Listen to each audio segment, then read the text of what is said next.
प्रधानमंत्री नरेंद्र मोदी ने बुधवार को डेनमार्क में दूसरे भारत नार्डिक शिखर सम्मेलन में भाग लिया। सम्मेलन में कोविड के बाद बहुपक्षीय सहयोग, ब्लू इकोनॉमी और नवाचार पर फोकस रहा, तो स्वच्छ और हरित ऊर्जा नार्डिक देशों में कौशल क्षमताओं को भारत की संभावनाओं से जोड़ने पर भी बात हुई। प्रधानमंत्री नरेंद्र मोदी ने डेनमार्क में दूसरे भारत नॉर्डिक शिखर सम्मेलन में हिस्सा लिया। सम्मेलन कोरोना के बाद आर्थिक रिकवरी, जलवायु परिवर्तन, नवीकरणीय ऊर्जा और क्षेत्रीय व अंतर्राष्ट्रीय सुरक्षा परिदृश्य पर केंद्रित रहा। The discussions during the Nordic Summit are being held basically in three clusters. One relating to multilateral cooperation in the context of COVID aftermath. Two, the climate and sustainable development and blue economy. And three, the innovation segment. प्रधानमंत्री नरेंद्र मोदी ने भारत के विकास और आर्थिक विकास की यात्रा के पिछले 75 वर्षों में एक विश्वसनीय भागीदार के रूप में नॉर्डिक देशों की सराहना की।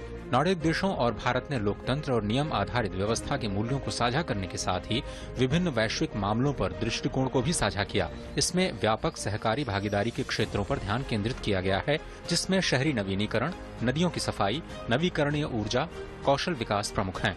पीएम ने इस बात पर भी प्रकाश डाला कि कैसे भारत ने टीकाकरण की प्रभावी पहुंच और निगरानी के लिए आईटी प्लेटफॉर्म का उपयोग किया और कैसे ये ओपन सोर्स के आधार पर उपलब्ध होने के साथ ही विश्व की भलाई के काम आया।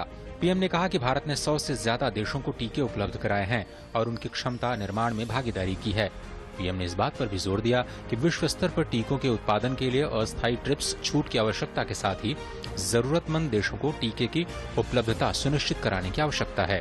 Prime Minister also said that there is a need for temporary TRIPS waiver for vaccine production globally, with a view to ensure its availability, vaccines availability to the needy countries. Prime Minister closed this segment by saying that there is a need for human-centric multilateral order, which is designed to respond to the current global realities. सतत विकास और नीली अर्थव्यवस्था पर बात करते हुए प्रधानमंत्री मोदी ने भारत की नीतियों में शामिल स्थायी, स्वच्छ और हरित विकास की प्रतिबद्धता को भी रेखांकित किया।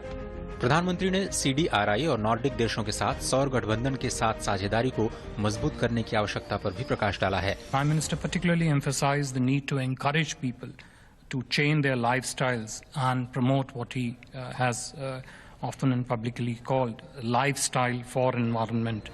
प्रधानमंत्री ने भारत और नॉर्डिक देशों के बीच ब्लू इकोनॉमी भागीदारी के एक नेटवर्क की संरचना का आह्वान किया। नवोन्मेष के सत्र में स्वास्थ्य सेवा, डिजिटल इनोवेशन सहित digital goods and infrastructure, service innovation और टेक पार्टनरशिप पर फोकस रहा।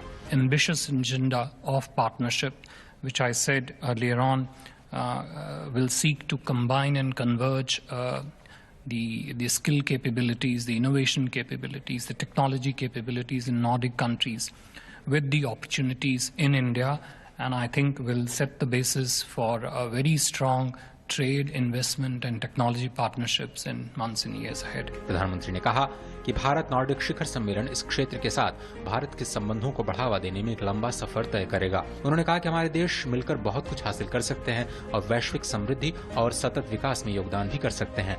उल्लेखनीय है कि स्टॉकहोम में आयोजित शिखर सम्मेलन में 2018 में पहली बार भारत एक मंच पर समूह के रूप में नॉर्डिक देशों के साथ जुड़ा था।